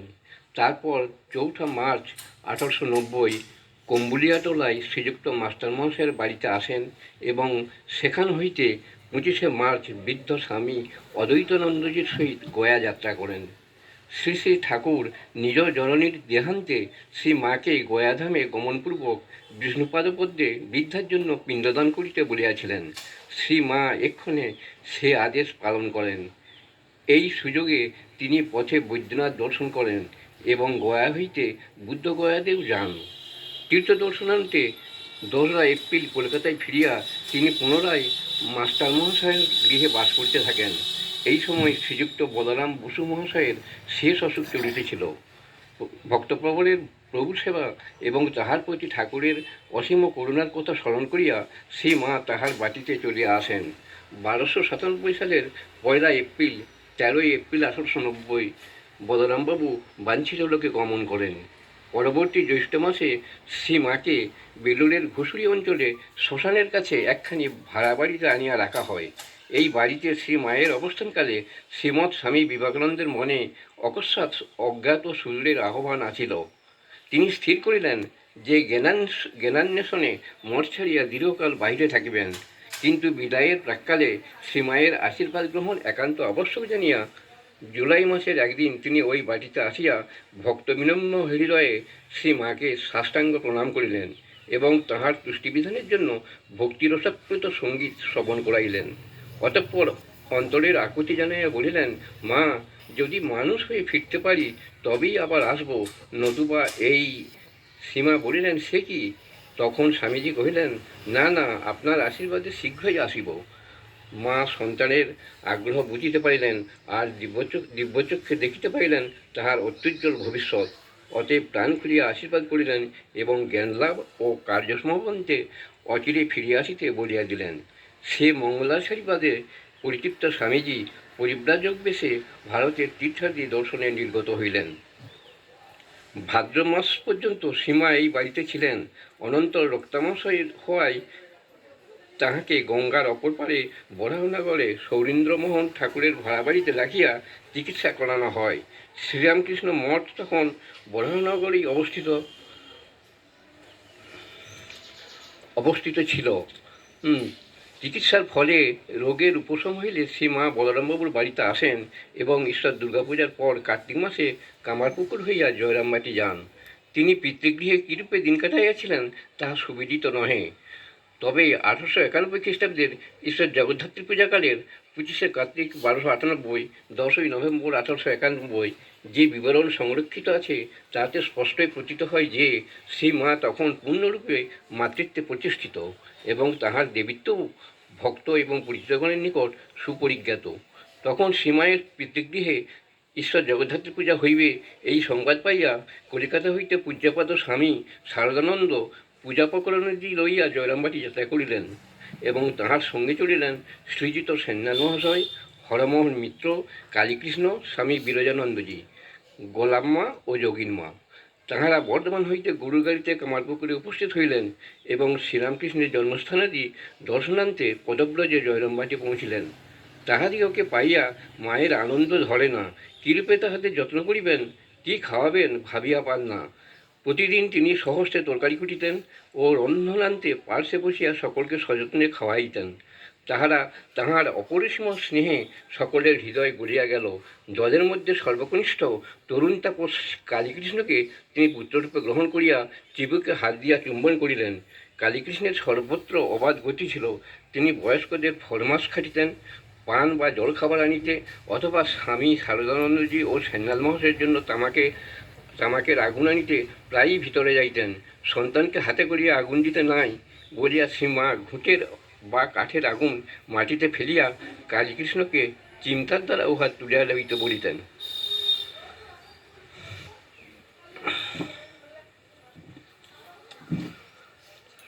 ওং যথাগ্নি দাহিকা শক্তি রামকৃষ্ণের স্থিতা হিয়া সর্ববিদ্যাস্বরূপাং তাং শারদাং প্রণমামহম।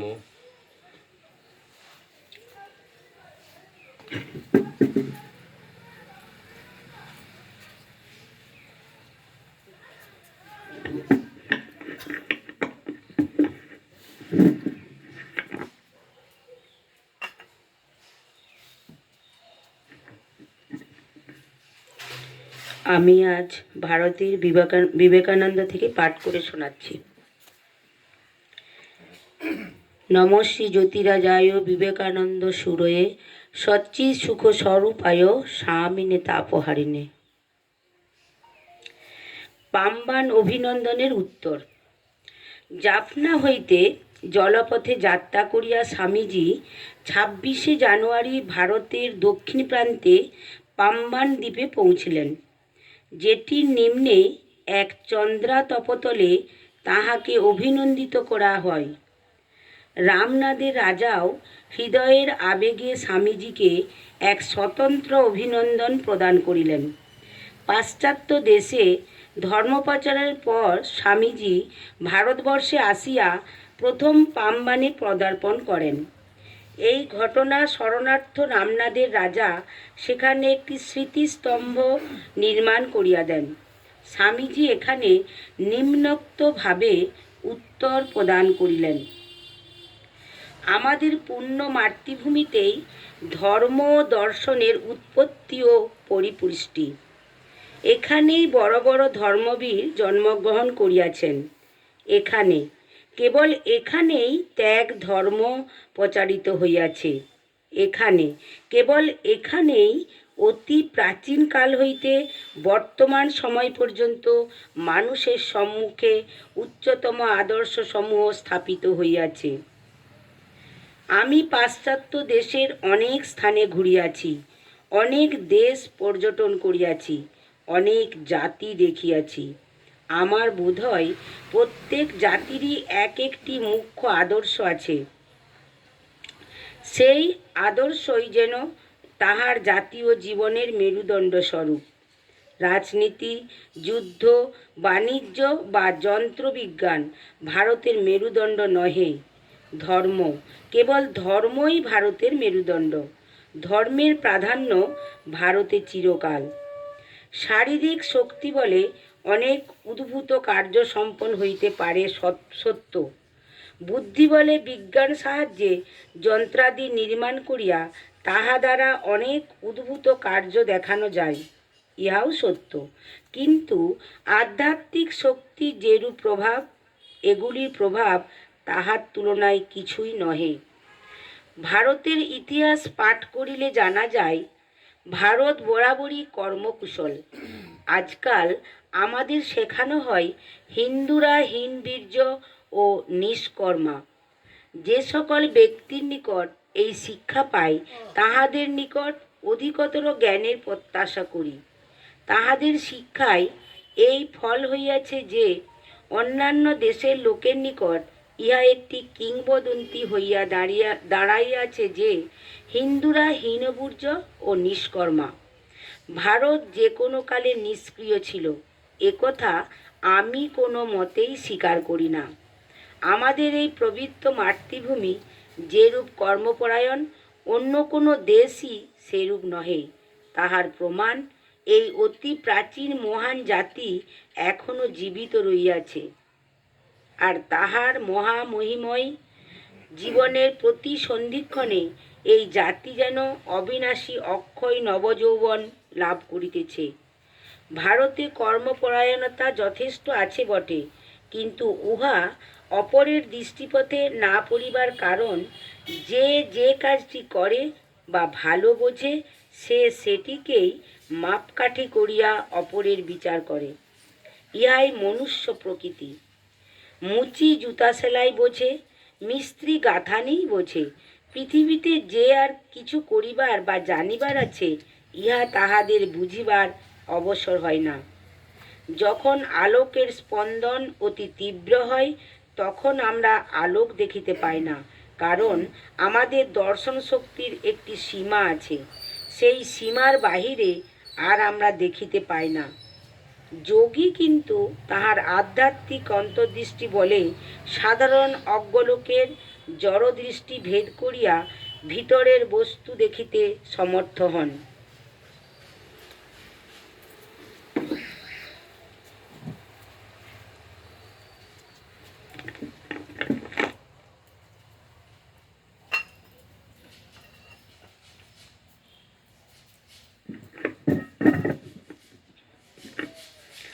এখানে সমগ্র পৃথিবী আধ্যাত্মিকতার আধ্যাত্মিকতার জন্য ভারত ভূমির দিকে তাকাইয়া আছে। ভারতকে পৃথিবীর সকল জাতির জন্য এই আধ্যাত্মিক খাদ্য যোগাইতে হইবে। এখানে মানব জাতির শ্রেষ্ঠ আদর্শগুলি বিদ্যমান। পাশ্চাত্য বুধমণ্ডলী এখন আমাদের সংস্কৃত সাহিত্য ও দর্শনে নিবদ্ধ ভারতবাসীর সনাতন বিশেষত্বের পরিচায়ক এই আদর্শটি বুঝিবার চেষ্টা করিতেছেন। ইতিহাসে প্রারম্ভ হইতে কোনো প্রচারক হিন্দু আদর্শ প্রচারের জন্য ভারতের বাহিরে যান বা না যান, এখন কিন্তু যাইতেই হইবে। পৃথিবীতে অদ্ভুত পরিবর্তন আসিতেছে। শ্রীকৃষ্ণ বলিয়াছেন, যখনই ধর্মের গ্লানি ও অধর্মের অভূতথান হয়, তখনই আমি জগতের কল্যাণের জন্য আবির্ভূত হইয়া থাকি। ধর্মের ইতিহাস গবেষণা করে আবিষ্কৃত হইয়াছে যে কোনো জাতির ভেতর উত্তম নীতিশাস্ত্র প্রচলিত, সেই জাতি উহার কতক অংশ আমাদের নিকট হইতে গ্রহণ করিয়াছে। আর যে সকল ধর্মে আত্মার অমরত্ব সম্বন্ধে জ্ঞান পরিস্ফুট, সেগুলিও মুখ্য বা গৌণভাবে আমাদের নিকট হইতেই ওই ভাব গ্রহণ করিয়াছে। ঊনবিংশ শতাব্দীর শেষ ভাগে দুর্বলের ওপর প্রবলের যেরূপ অত্যাচার, দস্যুতা, জুলুম প্রভৃতি হইতেছে, পৃথিবীর ইতিহাসে আর কখন এরূপ হয় নাই। সকলেই জানেন, বাসনা জয় না করিলে মুক্তি নাই। যে প্রকৃতির দাস, সে কখনো মুক্ত হইতে পারে না। পৃথিবীর সব জাতি এখন এই মহাসত্য বুঝিয়া উহার আদর করিতে শিখিতেছেন। শিষ্য যখন এই সত্য ধারণা করিবার উপযুক্ত হয়, তখনই তাহার উপর গুরুর কৃপা হয়। ভগবান অনন্ত কাল সকল ধর্মের মানুষের প্রতি প্রভূত দয়া প্রকাশ করিয়া তাহাদের জন্য সাহায্য প্রেরণ করিতেছেন। আমাদের প্রভু সকল ধর্মেরই ঈশ্বর, এই উদার ভাব কেবল ভারতেই বর্তমান। পৃথিবীর অন্যান্য ধর্মগ্রন্থে এরূপ উদার ভাব দেখাও তো। বিধির বিধানে আমরা হিন্দুগণ বড় সংকটময় ও দায়িত্বপূর্ণ অবস্থায় পড়িয়াছি। পাশ্চাত্য জাতিগুলি আমাদের নিকট আধ্যাত্মিক সহায়তার জন্য আসিতেছে। ভারত সন্তানগণের এখন কর্তব্য সমগ্র পৃথিবীকে মানব জীবনের সমস্যাগুলি প্রকৃষ্ট সমাধান শিক্ষা দেবার জন্য নিজেদের উপযুক্তভাবে গড়িয়া তোলা। ভারতবাসীরা সমগ্র পৃথিবীকে ধর্ম শিখাইতে ন্যায়ত বাধ্য। একটি বিষয় আমরা গৌরবের সহিত স্মরণ করিতে পারি। অন্যান্য দেশের শ্রেষ্ঠ ও বড় লোকেরা পার্বত্য দুর্গ নিবাসী পথিকের সর্বস্ব লুণ্ঠনকারী দস্যু ব্যানারগণ হইতে তাহাদের বংশাবলীর উৎপত্তি হইয়াছে। এইরূপ দেখাইতে পারিলে বড় আনন্দ ও গৌরব অনুভব করেন। আমরা হিন্দুগণ কিন্তু পর্বত গুহা নিবাসী, ফলমূলাহারী, ব্রহ্ম ধ্যানপরায়ণ মুনি ঋষির বংশধর বলিয়া নিজেদের পরিচয় দিতে গৌরব অনুভব করি। আমরা এখন অবনত ও হীন হইয়া পড়িতে পারি, কিন্তু যদি আমাদের ধর্মের জন্য আমরা প্রাণপণ করি, তবে আবার আমরা মহৎ পদবীতে উন্নীত করতে পারিব। আপনারা আমাকে যে আন্তরিকতার সহিত অভ্যর্থনা করিয়াছেন, সেজন্য আমার হৃদয়ে ধন্যবাদ গ্রহণ করুন। রামনাদের রাজা আমার প্রতি যে ভালোবাসা দেখাইয়াছেন, সেজন্য তাহার নিকট আমি যে কত কৃতজ্ঞ তাহা ভাষায় প্রকাশ করিতে অক্ষম। যদি আমার দ্বারা কিছু সৎকার্য হইয়া থাকে, তবে তাহার প্রত্যেকটির জন্য ভারত এই মহানুভব রাজার নিকট ঋণী। কারণ আমাকে চিকাগোয় পাঠাইবার কল্পনা তাহার মনেই প্রথম উদিত হয়। তিনি আমার মাথায় ওই ভাব প্রবেশ করাইয়া দেন এবং উহা কার্যে পরিণত করিবার জন্য আমাকে বারবার উৎসাহিত করেন। তিনি এখন আমার পাশে দাঁড়াইয়া তাহার স্বভাব সিদ্ধ উৎসাহের আরও অধিক কাজে আশা করিতেছেন। যদি তাহার মতো আরও কয়েকজন রাজা আমাদের প্রিয় মাতৃভূমির কল্যাণে আগ্রহান্বিত হইয়া ইহার আধ্যাত্মিক উন্নতির জন্য চেষ্টা করেন, তবে বড় ভালোই হয়।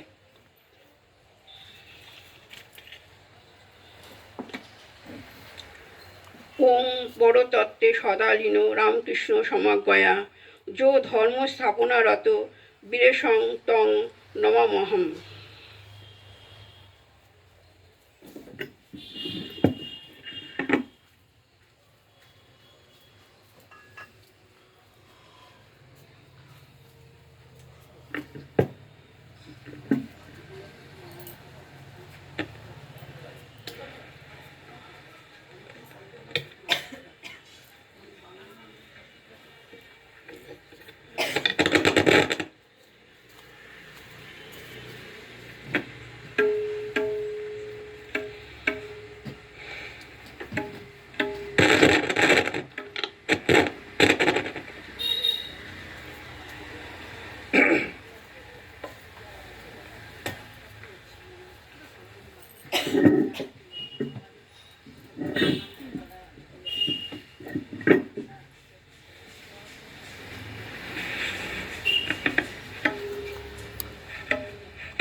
স্তিমিত চিতি সিন্ধু ভেদি উঠিল কি জ্যোতি ঘন, কোটি সূর্য গলাইয়ে ছাঁচে ঢালা কান্তি যেন।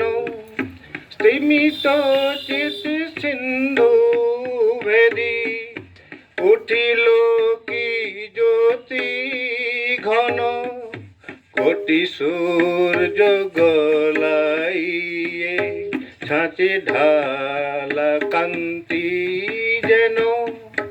মায়া খণ্ডিত অখণ্ড বাড়ি বুঝে লীলা কে বা হেন, কোটি সূর্য গলাইয়ে ছাঁচে ঢালা কান্তি যেন। উজ্জ্বল বালক বেশে অখণ্ড ঘর প্রবেশে, প্রেম ঘন বাহু পাশে কাহারে করে ধারণ। উজ্জ্বল বালক বেশে অখণ্ড ঘর প্রবেশে, প্রেম ঘন বাহু পাশে কাহারে করে ধারণ। উঠ বীর চল চলি, উঠ বীর আখি মেলি, উঠ বীর আখি মেলি, ছাড়ো ধ্যান চলো চলি। উঠ বীর আখি মেলি, ছাড়ো ধ্যান চলো চলি। ধরণী ডুবালো বুঝি অবিদ্যা কাম কাঞ্চন, ধরণী ডুবালো বুঝি অবিদ্যা কাম কাঞ্চন। স্তিমিত চিত সিন্ধু ভেদি উঠিল কি জ্যোতি ঘন, কোটি সূর্য গলাইয়ে ছাঁচে ঢালা কান্তি যেন।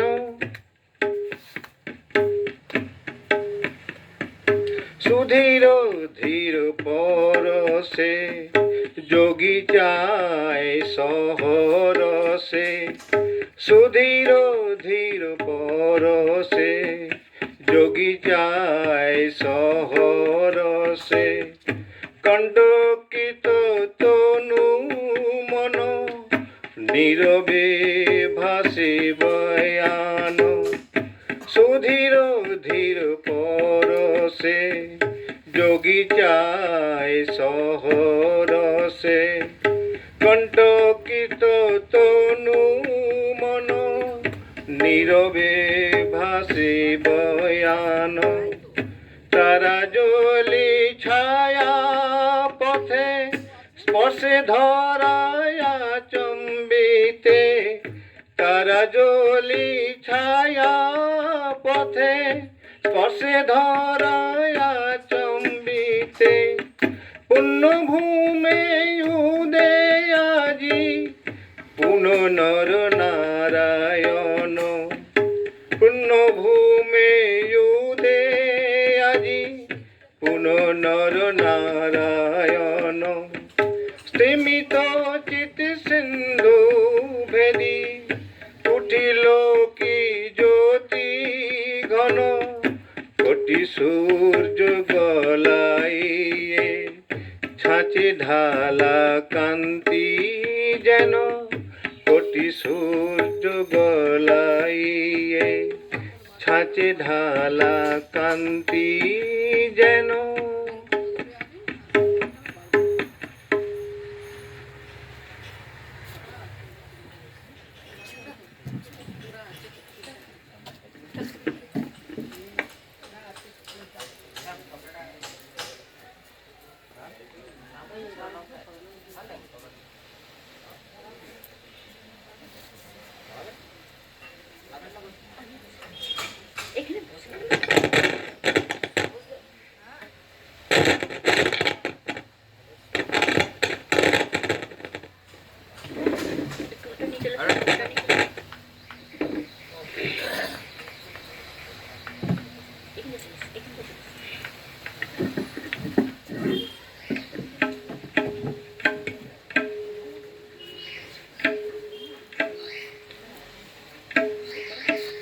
রাম কৃষ্ণ শরণম, রাম কৃষ্ণ শরণম, রাম কৃষ্ণ শরণম শরণে। জয় জয় রাম কৃষ্ণ শরণম, রাম কৃষ্ণ শরণম, রাম কৃষ্ণ শরণম শরণে। মা শারদা শরণম, মা শারদা শরণম, মা শারদা শরণম শরণে। মা শারদা শরণম, মা শারদা শরণম, মা শারদা শরণম শরণে। জয় জয় রাম কৃষ্ণ শরণম, রাম কৃষ্ণ শরণম, রাম কৃষ্ণ শরণম শরণে। স্বামীজি শরণম, স্বামীজি শরণম, স্বামীজি শরণম শরণে। প্রভু স্বামীজি শরণম, স্বামীজি শরণম, স্বামীজি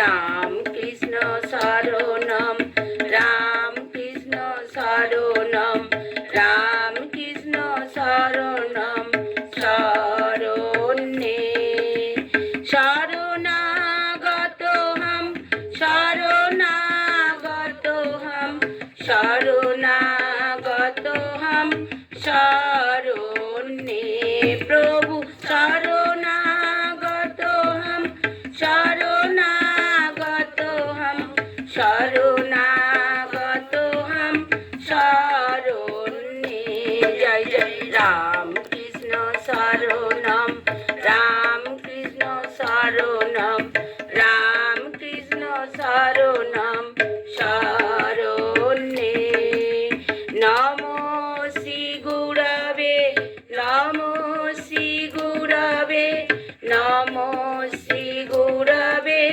নমো নমো নমো শ্রী গুরবে নমো শ্রী গুরবে নমো শ্রী গুরবে নমো নমো জয় জয় রাম কৃষ্ণ শরণম রাম কৃষ্ণ শরণম রাম কৃষ্ণ শরণম শরণ্যে রাম কৃষ্ণ জয় জয় রাম কৃষ্ণ জয় জয় রাম কৃষ্ণ জয় জয় রাম কৃষ্ণ জয় জয়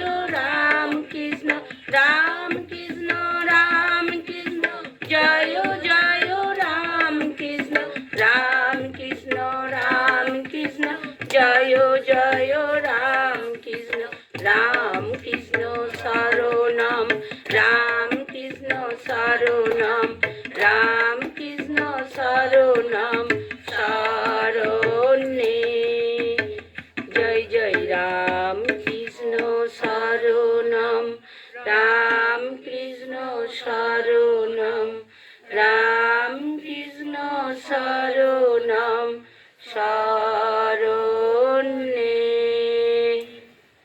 জয় শ্রী গুরু মহারাজ জি কি জয় শ্রী ভগবান রামকৃষ্ণ দেব কি জয় শ্রী শ্রী মহামাই কি জয় স্বামীজি মহারাজ জি কি জয় জয় শ্রী ভগবান মদন মোহন জিউ কি জয় মা মৃন্ময়ী ছিন্নমস্তা সর্বমঙ্গলা মাই কি জয় জয় বানেশ্বর শিব জি কি জয় সর্বদেব দেবী কি জয় ভগবত ভক্ত ভগবান কি জয় গঙ্গা মাই কি। আজকের মতো পাঠচক্র সুসম্পন্ন হলো।